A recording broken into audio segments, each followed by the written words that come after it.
Amém. Paz do Senhor Jesus, irmãos. Amém. Podemos assentar por vontade de Deus nessa noite.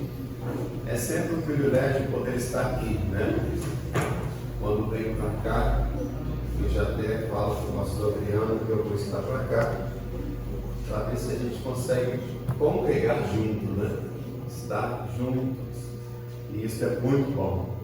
E o pastor já fez os seus comentários, né? Mas eu sou uma pessoa que de mim não sei falar muito, não sei mesmo, né? Já escrevi mais de 20 livros, eu não sei falar dos meus livros, não sei falar, é assim mesmo, normal, né? Eu sou escritor, teólogo, e eu agora esse ano pus a escrever toda a matéria do curso básico, e eu não sei divulgar isso. Eu faço para os meus alunos, lá eu leciono, mudo a matéria, estou lá trabalhando na próxima. E assim como nas corridas também, eu sei falar, falo no meu Instagram, no meu TikTok, algumas coisas, mas eu gosto de falar de Jesus mais, né, com mais veemência, com mais preocupação, porque é um peso e uma responsabilidade muito grande pregar a palavra de Deus, né? Eu não tenho como um coachismo, não sou um coach, sou um pregador e ainda pentecostal, não sei ficar quieto, irmãos, não sei ficar parado. Eu gosto de ministrar uma palavra que, né, venha te colocar para cima, para frente, com ímpeto, com ânimo, com alegria. E eu estava hoje pensando em algo para falar aos irmãos da parte de Deus, e o Espírito do Senhor ele me levou lá no livro de Provérbios. Você que tem uma Bíblia, por gentileza, se você puder, abra ela aí, livro de Provérbios, seu capítulo de número 23, se me foge a memória, deixa eu separar aqui, Provérbios 23, acredito eu que é conhecido de muitos leitores da Bíblia. Provérbios 23, versículo de número 7, glória seja dada ao nosso bom Deus, aleluia. Quem encontrou, diga amém. Amém. Interessante que a palavra de Deus, por meio do escritor Salomão, diz assim para mim e para você, capítulo 23, versículo 7: porque como imaginou no seu coração, assim é ele. Só esse ponto, amém? Glória a Deus. Porque como imaginou no seu coração, assim é ele. Queridos, eu quando olho para essa palavra, para esse texto, ora, a gente começa a pensar em multidão de coisas, né? Pensamentos de diversas maneiras advêm na nossa mente. E eu gostaria de falar sobre isso. Como pensou, assim é. E eu quero trabalhar nessa noite, bem rapidamente, com poucas palavras, sobre uma temática envolvendo muito a alma, a psique, né? A nossa mente. Observe o que eu vou lhes dizer nessa noite, porque por muitas vezes nós somos fruto daquilo que nós pensamos, se bem que a filosofia ela prega isso, né? Penso, logo existo, não é não? Mas eu não quero falar sobre de ordem filosófica, mas escute bem, existe uma batalha que acontece todos os dias dentro da nossa mente, da nossa alma. Todos os dias somos levados a essa batalha, e antes mesmo de uma vitória ou uma derrota, antes que isso se manifeste no nosso exterior, no nosso fora, ela já acontece no nosso interior, no nosso dentro. Então, seja tudo aquilo que acontece pelo lado de fora, praticamente já houve uma peleja muito grande dentro de nós. Antes de alguém existir, não é? Antes que alguém viesse a pensar, eu vou parar, eu vou desistir, eu vou abandonar a ideia. Antes disso tudo, primeiro a pessoa começa a desistir dentro da mente, não é? Ela começa a pensar, e ela vai pensando, acho que eu não vou continuar, acho que eu vou parar, acho que eu vou dar um tempo, e quando a pessoa toma uma decisão, então ela já estava desistindo dentro da mente, antes mesmo de de alguém conquistar uma vitória, algo na vida, ela já imaginou, já começou: eu vou comprar, eu vou adquirir, eu vou tomar posse disso, eu vou fazer aquilo, eu vou estudar isso, eu vou estudar aquilo. Então, antes de uma conquista se realizar, a pessoa já começa acreditando: eu vou conseguir, eu posso, eu sei que eu vou lutar, eu vou alcançar aquilo. Como? Mediante a fé. Nós que somos servos do Senhor, nós trabalhamos dentro desse pensamento: pela fé eu já recebi o meu milagre, pela fé eu já recebi a minha vitória. Quando nós passamos dificuldades em qualquer área da nossa vida, nós já começamos a pensar: Deus vai me dar vitória, o Senhor vai me curar, o Senhor vai me libertar, o Senhor vai transformar. Por quê? Porque dentro da nossa mente nós já estamos imaginando. Jesus olhou para os discípulos e dizia: se tu creres, não assiste, mas se crer, acontecerá. Então está acontecendo aqui algo grande na sua vida, e amanhã pessoas vão receber uma notícia boa. Só quem crê nisso pode dar glória ao nome do Senhor Jesus. E eu prego para quem crê, queridos, porque eu gosto de expor a palavra.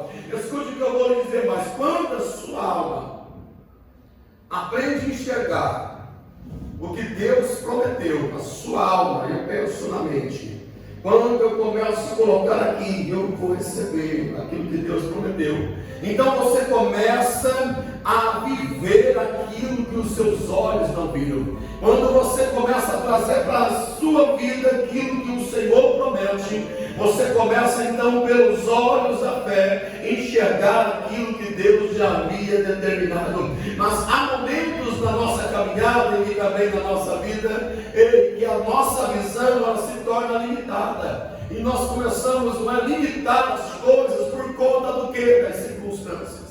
As circunstâncias fazem com que nós olhamos para certa situação e a gente então começa a limitar, olhamos para os problemas, olhando para as lutas, não conseguindo enxergar saída, não vendo uma porta de escape, não conseguindo enxergar uma vitória, ouvindo notícias ruins, vem algo que contraria a nossa fé, e assim então começamos a pensar: acabou, não dá, porque diante dessa situação não vou conseguir. Olhando para o quadro de nosso Brasil, você começa a pensar: politicamente não vai dar, porque estamos perdidos. Mas eu creio que existe uma esperança, e essa esperança é o nosso Deus, que pode mudar qualquer situação, que pode levantar você, levantar eu, levantar nós, e colocar na vontade dele, e fazer acontecer. Isso é para quem crê.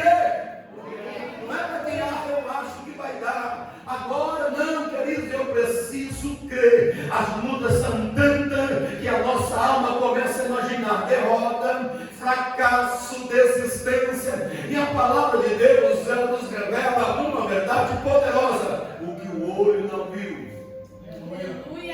Se você esperar ver para acontecer, você nunca vai partilhar das coisas que são espirituais. Paulo está dizendo assim: o que os teus olhos não viram, então não preciso ver, eu acredito, já está me esperando, é só eu tomar posse. Antes de pegar, como que eu faço? Eu trago para minha alma: como eu imaginei, assim será na minha vida. Começa a pegar na sua vida isso, em nome de Jesus. Pega isso para você, aquilo que você mais precisa. É o momento profético que você pode levantar sua mão, se você quiser, e dizer: Deus, aquilo que eu estou esperando há anos, eu já recebo em nome de Jesus Cristo. Eu tomo posse pela fé, e como diz a tua palavra, eu imagino, e assim será. Quem crê nisso pode aplaudir o nome do Senhor Jesus. Por que eu falo isso, irmãos? Porque quando eu fui analisar o livro de Jó, eu aprendi algo: que nós temos a capacidade de atrair tantas coisas boas ao imaginar, tanto quanto as coisas ruins. Olha para mim, Jó, o homem mais rico da terra, e ele imaginava: ai, tomara que eu não fique pobre, tomara que eu não perca os meus filhos, tomara que não aconteça nada comigo, não é? Porque ele decida: o que eu mais imaginei me aconteceu. Aí você atrai: eu não vou conseguir. Como que você vai conseguir se você atrai isso? Ah, eu vou fazer a prova lá, mas eu acho que não vou passar, não vai mesmo. Eu vou levar o currículo lá, mas eu acho que não vai chamar eu não vou mesmo. Porque você já traiu para sua mente. Acho que não vai dar certo. Mas quando eu saio com algo para fazer, dizendo, Deus, o Senhor vai na minha frente, vai abrir porta onde não tem porta, e eu vou voltar no culto de domingo, e eu vou dizer o que eu declarei na minha alma, aconteceu na minha casa. Tem alguém aqui que está com alguém doente? Jesus pode curar agora lá. Tem alguém aqui que está com problema familiar? Jesus pode entrar no meio da família agora. Declara aí, Jesus, vai na minha casa. Vai na minha casa, Jesus. Passa lá em casa, Jesus. Como é que eu não vou? Passa lá em casa, Jesus. Vai na minha casa. Eu não preciso que ele vá na minha casa agora, mas eu posso declarar, ele está lá e ele está aqui. A minha alma está dizendo, ele fará um milagre na minha vida. Quem tem isso, diga amém. Glória a Deus. O homem, irmãos, ele vê o presente. Nós observamos o agora. O agora eu estou te vendo, agora eu sei que você está aqui, mas Deus não olha o presente, Deus já vê o amanhã, porque a palavra de Deus está escrito que Ele preparou coisas grandes e ocultas que nós não sabemos, mas nós não sabemos como alcançar essas coisas grandes e ocultas de Deus. O que eu faço? Eu clamo a Ele, diz o profeta Jeremias, clamo a mim e responder-te-ei, anunciar-te-ei coisas grandes e firmes que não sabem. Agora observe uma declaração do sábio Salomão. Ele diz assim, como imaginou a sua alma, assim será. Aí que eu fico com aquela preocupação, né? Se eu imagino que eu sou um derrotado, um perdedor, um fracassado, um ninguém, é o que vai acontecer comigo. Atraímos o que nós estamos pensando. É como um imã. Olha o que Jó disse: o que eu mais pensava, imaginava, me aconteceu. O que aconteceu? Perdeu os filhos, perdeu os bens, perdeu tudo, ficou do pó e na cinza, mas ele sabia de tudo isso, porque ele dizia: o que eu mais imaginava me aconteceu. Nós não podemos permitir, irmãos, não permita em hipótese alguma que a sua alma seja dominada pelo medo, quando Deus está preparando algo grande para você. Sempre que estamos diante de um desafio grande, a nossa alma se amedronta. Olha para o livro de Josué capítulo 1, quando Deus chamou ele para substituir Moisés, o que diz a Bíblia? Que ele se amedrontou, não é? E o Senhor se apresenta dizendo: é isso a ele, não temas, não tenhas medo. E você pode vencer esse desafio, você pode conquistar essa promessa, você pode conquistar esse milagre.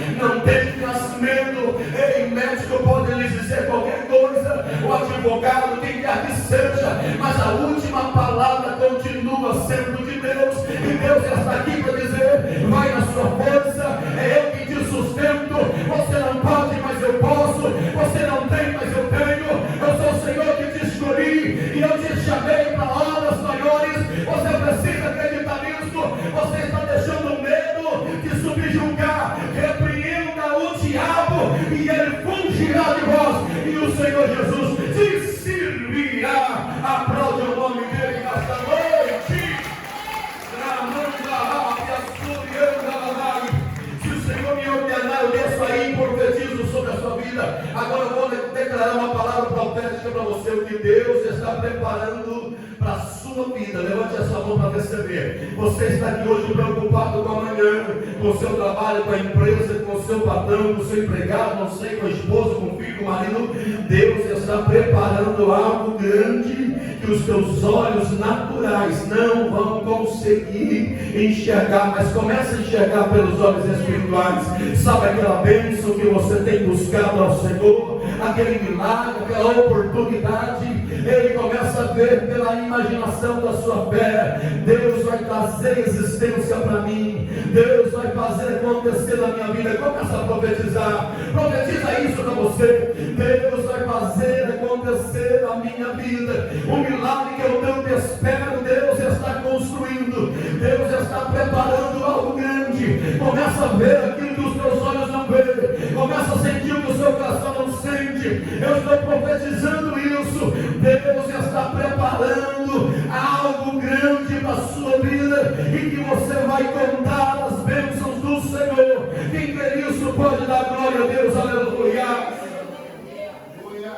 Agora, queridos, deixa eu parafrasear isso para os irmãos. A alma é o campo da batalha das grandes vitórias.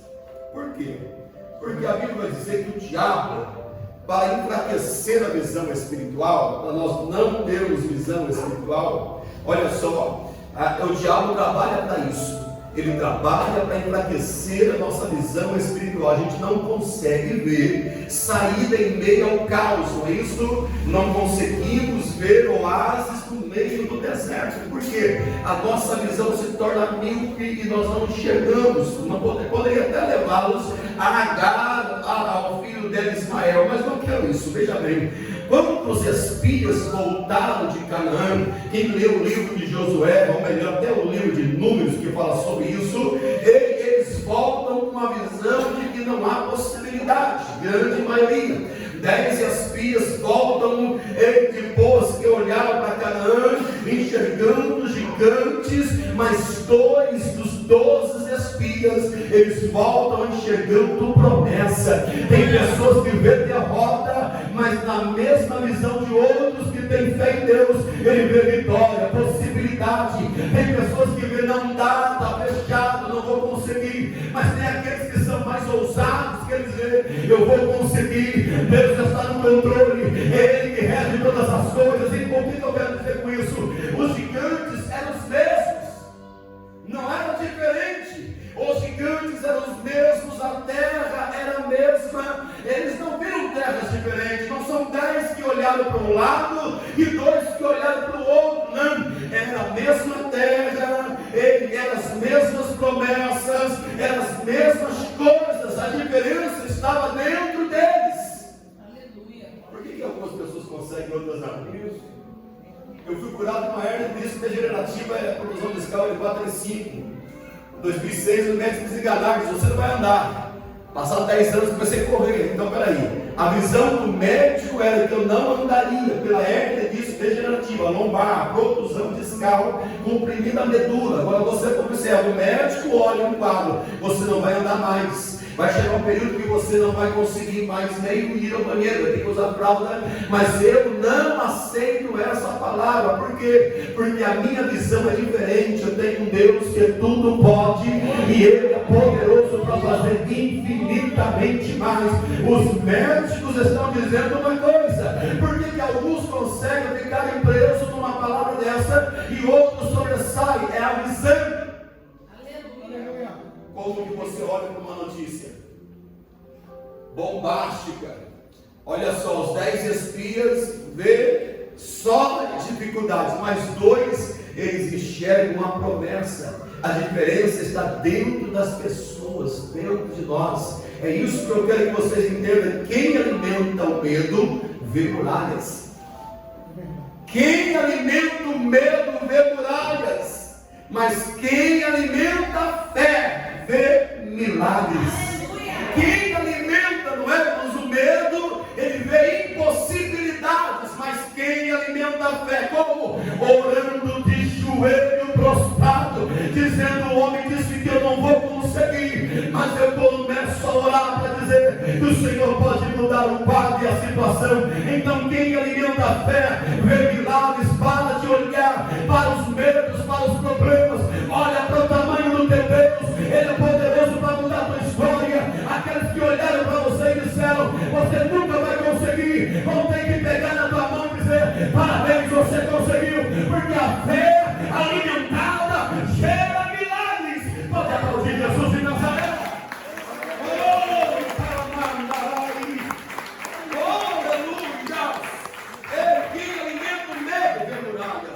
Há pessoas que chegaram aqui nesta noite, o Espírito Santo de Deus coloca isso no meu coração. Pessoas que chegaram aqui neste culto cercadas de problemas, cercadas de medos, não é? Mas o Espírito Santo, quem crê nele, ele é a força de Deus ativa no nosso meio. O Espírito Santo está mudando a maneira de como que você vai enxergar as coisas. Ele começa a enxergar no meio do caos vitória. No deserto veja oásis, e diante das muralhas vejam elas caindo. Começa a ver isso. Porque, pastor, porque o que você alimenta cresce. É verdade. Vai alimentando o medo. Não é? Vai alimentando o medo, vai crescer mais o medo. Tudo aquilo que ocupa a nossa alma ganha força.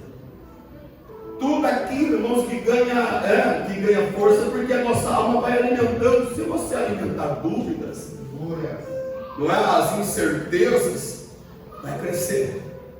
Será? Só se eu ver para ver. E muito menos você verá.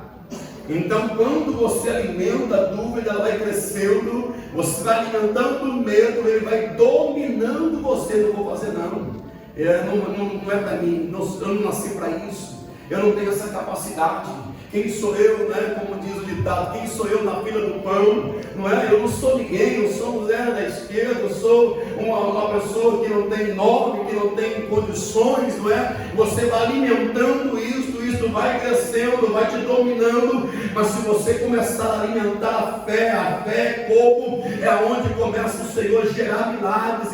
Eu sou homem de fé, irmãos. Eu sou um homem de fé, que eu estou aqui diante de vocês. Por quadros clínicos, eu não fui conforme os médicos disseram, não fui conforme os homens disseram. Pessoas olharam para mim e disseram: você não vai chegar a lugar nenhum. Eu digo: eu posso não chegar a lugar nenhum aqui, mas eu tenho certeza que no céu eu chegarei e vou abraçar o meu Senhor Jesus. Agora, importa-se de uma coisa: o mundo pode não me dar valor nenhum, mas Deus, Ele valoriza cada um de nós que estamos aqui. Você tem um valor para Deus. As pessoas podem te menosprezar, as pessoas podem tentar te pôr na lona. O Senhor te pega pela mão, te levanta, Ele te diz: eu sou teu Deus, eu te ajudo, eu te esforço, eu te sustento com a destra da minha justiça, diz o Senhor. Então, queridos, a mulher do fluxo de sangue, veja bem, você conhece, a Bíblia diz que a mulher do fluxo de sangue, ela dizia para ela mesma: olha como é importante você ter uma condição de declarar ou alimentar a esperança. Ela dizia para ela, está no texto de Marcos capítulo 5, versículo 28, se eu tão somente tocar nas orlas dos seus vestidos. Ela não está dizendo: eu vou lá agora, vou fazer. Não, ela disse: se eu entrar no meio da multidão, não vou nem discorrer como que seria para uma mulher no quadro clínico que ela estava. Entrar no meio da multidão, não poderia, mas não vamos falar disso. Mas ela teve uma fé: não estou preocupada com o sistema religioso judaico, não estou preocupada com a religiosidade dos escribas, não estou preocupada com o que vão dizer, mas se eu tocar, se eu pegar nas orlas dos seus vestidos, eu serei curada. Ela trouxe para a alma e ela foi, rompeu a multidão, tocou em Jesus e ela foi curada. Aleluia! Olha como é importante você dizer: eu vou para o culto hoje e Deus vai falar comigo, eu vou ficar de pé e eu vou continuar, eu não vou parar. Está entendendo? Eu não saio do culto para dizer: eu vou assistir. Não, eu vim prestar culto àquele que é digno de louvor e adoração, e Ele está falando comigo. Eu dou glória, eu dou aleluia, porque eu tinha tudo para parar, mas o Senhor me trouxe aqui para dizer: não para, não para, não para, não para. Eu te levanto, eu te exalto, eu te ajudo, e eu continuarei. Agora, sabe o que me chama a atenção? Que antes do milagre acontecer no corpo daquela mulher, antes dela sentir o milagre acontecer no corpo dela, o milagre já aconteceu na alma dela. Por isso que a alma, irmãos, é um campo que tem que ser blindado, porque a mente, a psique tem que ser guardada. Por isso que a palavra de Deus diz para usar o capacete, não é? Porque são tantas falácias que vêm no meio dos homens, e a multidão lança as palavras. Se fôssemos perguntar para o cego Bartimeu quantas das palavras que ele ouviu, ele pararia de clamar na hora, meu nobre irmão. Ele dizia: eu não vou mais clamar não. Por quê? Porque estão dizendo por aí que ele não vai me ouvir, mas ele não está preocupado com as falácias. Falar, o mundo vai falar, papagaio fala, não é, irmãos? Os perseguidores vão falar. Para. Por que você continua nessa de igreja? Por que você continua nessa de crente, de Bíblia?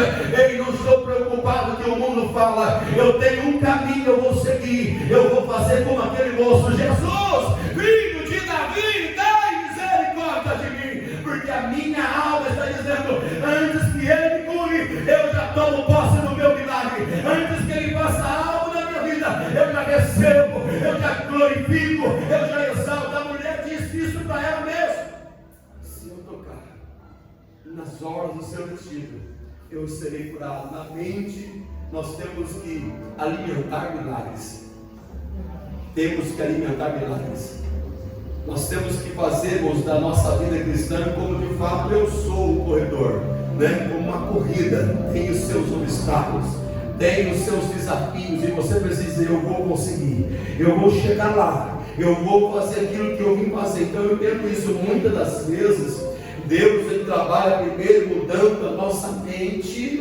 Precisamos mudar de mente. Por que você acha que Paulo escreveu a sua carta aos Romanos, capítulo 12, me pode a memória, dizendo: transformai o mundo pela vossa maneira de pensar, nova maneira de pensar. Pensávamos como derrotado, alguém caído, sem força, sem esperança, mas o Senhor nos resgatou, e agora nós podemos levar isso para as pessoas: transformai o mundo pela renovação do vosso entendimento. Então, às vezes, Deus primeiro vai mudar a mente para depois mudar a situação. Ou seja, na maioria das vezes Deus ele vai trabalhar em nós, para depois trabalhar por nós. Primeiro Deus vai mudar o meu medo, tirar as angústias, o meu interior, trabalhar em minha vida, depois ao meu redor. Às vezes Deus não vai mudar as situações, mas Deus vai mudar você. Às vezes Deus não vai mudar o quadro, mas Deus vai te preparar para vencer este quadro. Às vezes você está passando por um processo, Deus está dizendo: eu estou te moldando, eu estou te preparando, eu estou te levando para algo maior. Você orando: Deus, eu quero aquilo, eu quero aquilo outro, e Deus está dizendo: enquanto tu ora, eu te preparo para algo maior na sua vida. Quem crê nisso pode aplaudir o nome do Senhor Jesus. Queridos, terceiro ponto aqui eu coloco assim: Deus quer mudar a sua visão interior, porque nós temos aquela maneira de pensar pequeno às vezes, não é? Às vezes nós temos aquele sentimento de achar que é bonitinho: eu sou menor na casa de Israel. E tem gente que acha isso legal, né? Ele acha que isso aí é humildade. Eu sou menor na casa de Israel. Irmão, eu não vim falar sobre isso, mas vamos pensar que Deus quer mudar a sua visão interior. Você pensa pequeno. A Bíblia diz que Gideão, ele pensava como pequeno, ele se via como pequeno. Está no texto de Juízes. Gideão, chamado por Deus como homem valoroso, mas ele olhando para ele, dizendo: como o Senhor varão valoroso? Imagina, olhando para as Escrituras, você vai observar que Gideão enxergava fraqueza nele, enquanto Deus enxergava um libertador. Às vezes você está se vendo com ninguém, Deus está te vendo alguém. Às vezes você se acha alguém incapaz, e Deus está vendo alguém capaz. Só que não foi, talvez, não tirou a melhor essência ainda de você. Agora a Bíblia diz que Gideão, irmãos, ele foi chamado por Deus para libertar um povo em uma época muito terrível. Quantas pessoas estão vivendo o propósito porque acreditam nas palavras, não vivem os propósitos porque pegam-se as palavras negativas. Eu falei sobre isso ontem, no Café com Pastores. Chamados ou escolhidos para um propósito. Deus não nos escolheu para, irmãos, fazer meramente alguma coisa sem significância. Agora, quantas pessoas não estão vivendo o propósito porque elas acreditam em palavras negativas? Eu não nasci para dar certo. Não é isso? O texto que eu li aqui em Provérbios, ele diz assim: aquilo que eu imagino, assim é. Eu me imagino derrotado, serei um derrotado. Me imagino vencedor, e com fé em Deus eu serei um vencedor. Então hoje Deus, Ele está quebrando aqui hoje palavras. Existem palavras que foram lançadas sobre algumas pessoas aqui, que você não ia ser nada, que não ia conseguir, não ia vencer. Mas Deus está me dizendo aqui, que Ele está quebrando palavras de derrota, palavras de fracasso. Fracasso, costumo dizer, fracassado é o diabo, não você. Enquanto o Espírito de Deus tiver a liberdade para operar dentro da sua vida, você tem tudo tudo para dar certo. O Senhor te escolheu para um propósito maior. O Senhor não te trouxe aqui para ouvir esta palavra e sair da mesma forma, não. Tem que ter dentro de você um desejo. Eu quero mudança, Senhor. Eu quero a partir de hoje ser um homem ou uma mulher que fala, que acredita naquilo que está na sua palavra, e eu vivenciarei isso. Você não é o que os outros estão dizendo que você é. Você é aquilo que Deus diz que você é. Quem? Varão valorosa, varão valoroso, homem de fé, mulher de fé, homem de esperança. Ei, você foi escolhido para vencer e não perder. Então pode aplaudir o nome de Jesus.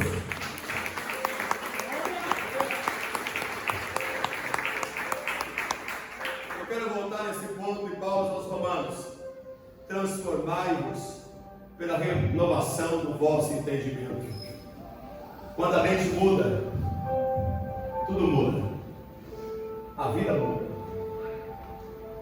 Nós não somos, não era para sermos escravos dos problemas. O mundo ele se torna escravo do sistema. A igreja é livre. O crente ele é livre. Ele é livre para adorar a Deus, ele é livre para acreditar no poder da palavra, ele é livre para viver milagres. E nós não podemos deixar que isto, que enclausura, né, deixa o mundo escravizado, venha escravizar a igreja do Senhor. Jamais. Nós fomos chamados para ser livres. É isso que Paulo está dizendo, que nós devemos transformar-nos ou renovar a nossa mente. E quando a nossa mente muda, a vida muda, irmãos. Muda. O homem não nasceu para passar por essas situações que ele passa. O homem se tornou escravo do inimigo por conta do pecado. Agora, quem pensa como Deus, quem está pensando como Deus, olha bem isso que eu vou lhe dizer. Esse vê saída onde ninguém vê. Há alguma coisa impossível para Deus? Não há. Todas as situações bíblicas que nós já lemos, você vai observar, entre umas diz assim que parai, ficai quieto e vede o grande livramento do Senhor. Para isso precisa ter fé. Não adianta eu ficar parado aqui esperando como Tomé, como alguém que eu duvido que vai acontecer. Mas é acreditar, não, se o homem de Deus está falando, vai acontecer na minha vida. Por que algumas pessoas recebem algo, irmãos, de Deus quando vem do altar e outras não recebem? É a questão de crer, ter fé, acreditar. Não é não? Por que às vezes ministramos a mesma palavra, uns são curados e outros não? Jesus não curou todos os doentes, curou aqueles que creram. Jesus não saiu fazendo milhões de milagres e maravilhas, mas ele perguntava aos seus entrevistados: crê? Se tu crer, isto lhe acontecerá. É como creio, eu acredito que haverá um tempo de bonança para esta cidade, para esta igreja, para a sua família. Eu acredito que esse tempo de escassez que alguém está vivendo, ele vai passar e verá a mão do Senhor abençoando a sua casa. Eu preciso entender que todo o processo ele tem um tempo. Eu não vou ficar no deserto para sempre. Eu preguei tempos atrás em minha igreja dizendo que deserto não é lugar de levantar acampamento. Deserto não é lugar de criar moradia. Deserto não é lugar de criar estadia. Deserto é lugar de passagem. Ou seja, a luta que você enfrenta hoje é por um momento, e a Bíblia diz por um tempo só, porque daqui a pouco o que há de vir virá e não tardará. Agora tem pessoas que quando passam por um deserto,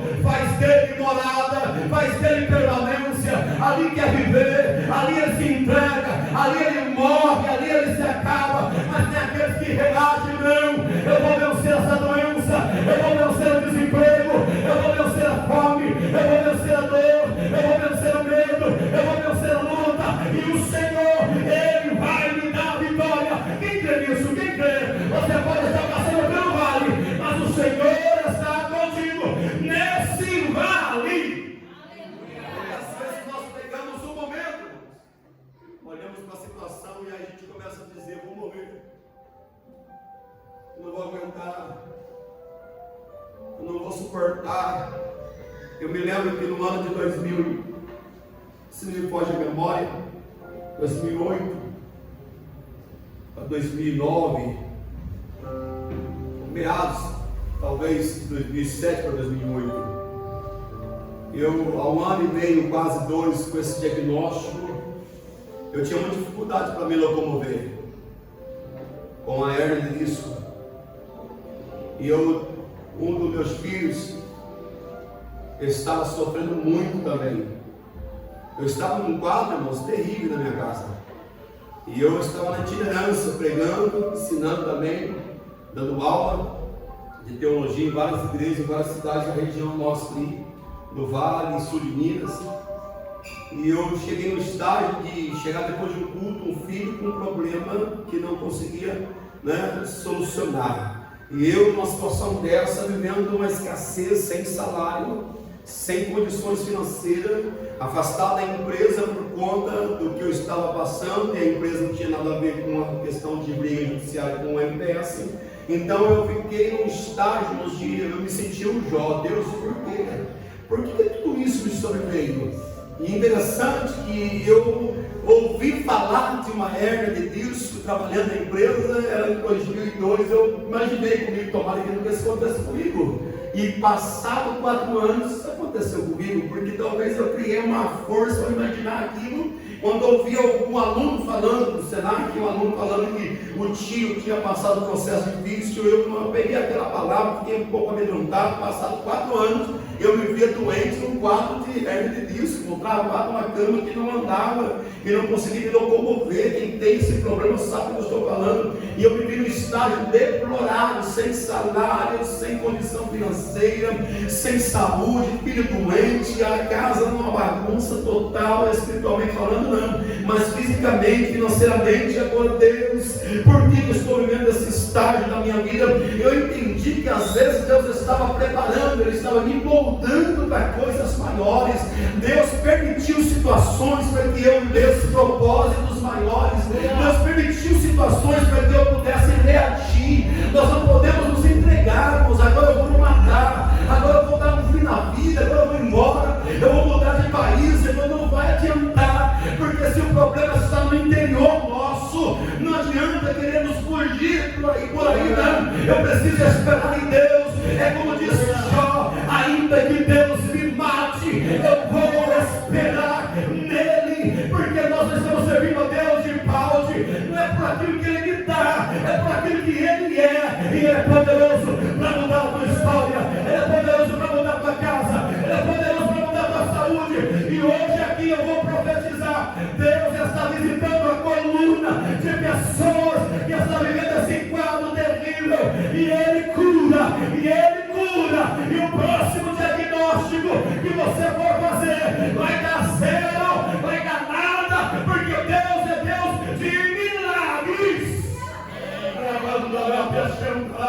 Começa a sentir a mudança de Deus no seu interior, começa a sentir a mudança de Deus na sua vida, e começa a declarar: eu não sou escravo dessa enfermidade, eu não sou escravo desse problema, eu não sou escravo desse medo, eu sou servo do Senhor, e Ele é poderoso para me dar a vitória. Pode aplaudir o nome do Senhor. Eu aprendi na minha vida que quem crê em Deus vê aquilo que Deus vê, ou melhor, quem pensa como Deus, estes vivem o sobrenatural. Aleluia, eu creio, Pai. A mãe dizia que quando eu tinha 11 meses, eu conto isso sempre, eu era pele e osso, anemia profunda. Ela fez um voto com Deus: Senhor, cura o meu filho. Nasci num lar evangélico, e ela fez um voto com o Senhor, e eu fiquei 3 meses internado. Meu aniversário foi no hospital. Primeiro ano de vida eu passei no hospital, dos 11 meses até 1 ano e 2 meses de vida. Eu não era mais estar vivo, mas foi um voto de uma mulher de fé, de uma mulher de oração. Às vezes você está aqui porque alguém orou por você, sabia? Talvez você não entenda por que você está aqui, mas foi alguém que se prostrou: Deus, é o meu filho, é a minha filha. A minha esposa tem testemunho de vida. A avó, que já não faz mais parte do nosso plano terreno, mas orou muito para que ela estivesse aqui. Ela está aqui. Está entendendo? Alguém se prostrou dizendo: eu não vou perder o meu filho para as drogas, eu não vou perder meus filhos para este mundo. Alguém pagou um preço e você já é milagre, você já é fruto de milagre. Então agora eu venho com esse pensamento: quem pensa como Deus, esses vivem sobrenatural. Viver aquilo que não é comum. Nós somos acostumados com as coisas comuns, não é? O homem comum não consegue compreender as coisas incomuns. O homem natural, Paulo escreveu isso. As coisas espirituais ou sobrenaturais, ou incomum ou extraordinária, é para aqueles que creem. Agora veja bem, ele diz isso aqui, ó: quando a mente muda, a vida muda. Glória. Quando alguém disse não dá, eu tenho que declarar: para Deus dá. Quando alguém disse não tem jeito, eu tenho que declarar: para Deus tem jeito. Quando alguém disse você não vai conseguir, eu falei: eu não, mas a quem eu sirvo é poderoso para me fazer vencer. Está entendendo, queridos? Quem pensa como Deus, esses vê saída onde ninguém vê. Não há saída, não tem. Olha para o povo de Israel no beco sem saída. Diz a Bíblia que Deus os conduziu para o canal de Suez, para o campo de Miridol, ali na Alzefon, para a região do Mar Vermelho, e o povo entrou em desespero. E agora, Moisés, nós vamos morrer aqui. Quem não tem primazia com Deus, quem não conhece a Deus, começa já a praguejar, já a murmurar, já a questionar: agora nós vamos morrer. Agora o Faraó vem, vai nos dizimar. Ei, ficai calado e veja o grande livramento do vosso Deus, porque Deus é poderoso para abrir. Eu não quero que o mar se abra, não vou lá na praia e dizer: Mar Vermelho, não faça essa loucura. Não, mas creia que se o problema chegou na minha vida, ele vai ter que sair em nome de Jesus. Se a luta bateu na minha porta, ela vai embora em nome de Jesus. Ver além daquilo que é comum. As pessoas acham que pastores têm intimidade com Deus. Pastores, eles vivem coisas, não é como que pode: pastor, já que o senhor é tão próximo de Deus. Eu não estou no céu não, misericórdia, estou na terra ainda. Só quem está próximo de Deus é quem já morreu, tá bom? Agora as pessoas somos iguais. É que o diferencial está na fé e na crença. Às vezes eu creio mais do que alguém. Tem pessoas que às vezes creem mais do que eu. Pastor, eu vou lá e Deus vai me dar vitória. Eu falo: que bênção, hein? Que maravilha. Aí eu te ajudo a orar. Vamos orar então, meu irmão. Vamos lá buscar o Senhor. Vamos na madrugada, vamos comigo, vamos correr 25 quilômetros até o monte orar. E depois eles voltam a 25 correndo. Não, pastor, aí também não. Mas aí eu sou homem de fé, eu sou muito doido.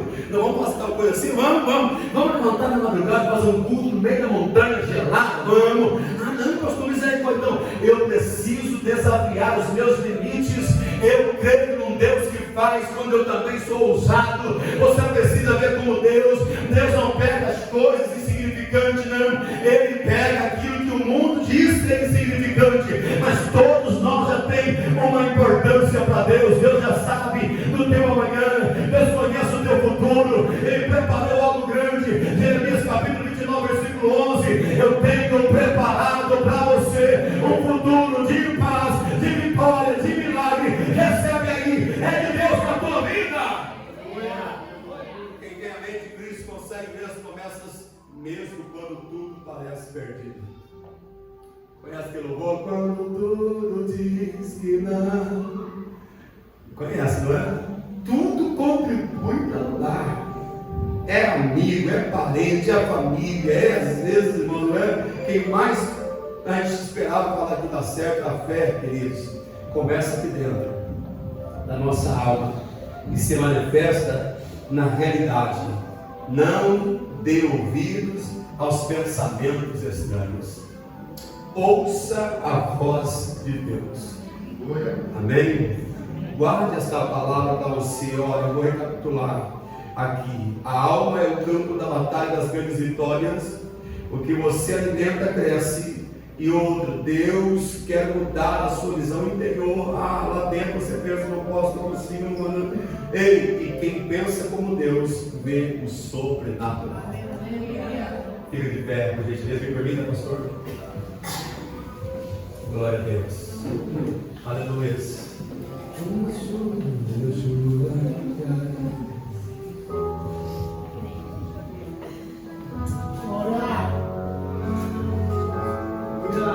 Somos lavados desde bendito sangue do Cordeiro dos Céus, que vai bater. Por favor, vai, pastor. Chama a minha esposa para me ajudar.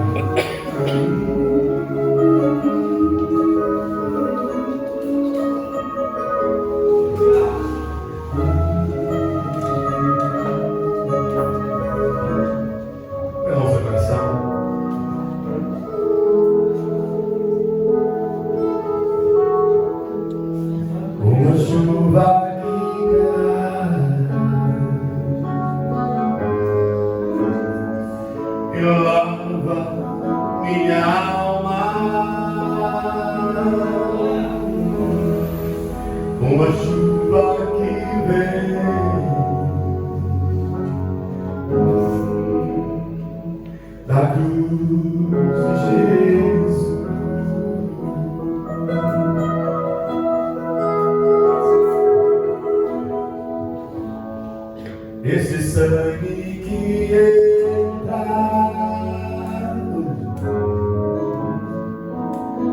em minhas veias e me faz conhecer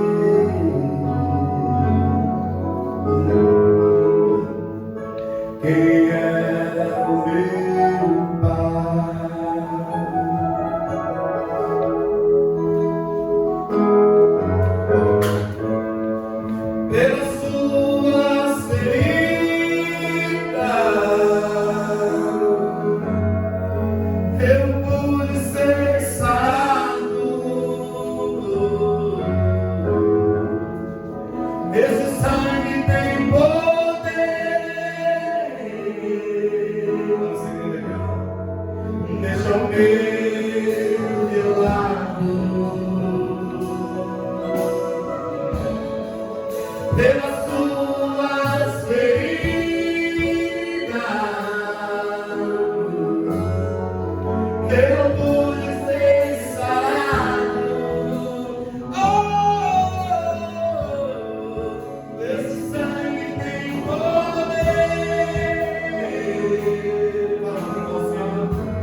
Às vezes, ó Deus, os problemas nos cercam e nós tenhamos, ó Deus, a tendência de desistir. Mas eu oro para esses teus filhos agora. Eu ministro sobre eles, ó Deus, uma libertação de mente. Ó Deus, toda a mente seja cativa à mente de Jesus Cristo pelo sangue derramado na cruz do Calvário. Ó Deus, toda a alma presente aqui possa experimentar de coisas extraordinárias e sobrenaturais. Ó Deus, para que eles possam subir nesse tribuno, neste altar e dizer com grandes coisas o Senhor fez. Precisamos, ó Deus, de ser livres.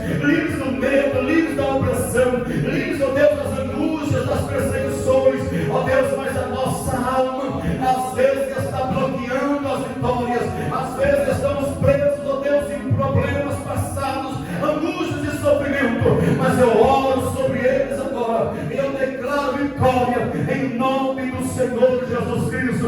Somos filhos do Senhor, somos feitos por sua boa vontade, somos chamados para a sua glória, ó Deus. E o inimigo tenta buscar os teus planos na nossa vida, mas nós repreendemos ele em nome do Senhor Jesus Cristo e declaramos, ó Deus, que a vitória é nossa em nome do Senhor Jesus. Eu creio, assim crendo, oro, e eu declaro sobre os teus filhos a vitória em nome de Jesus. Oh, aleluia.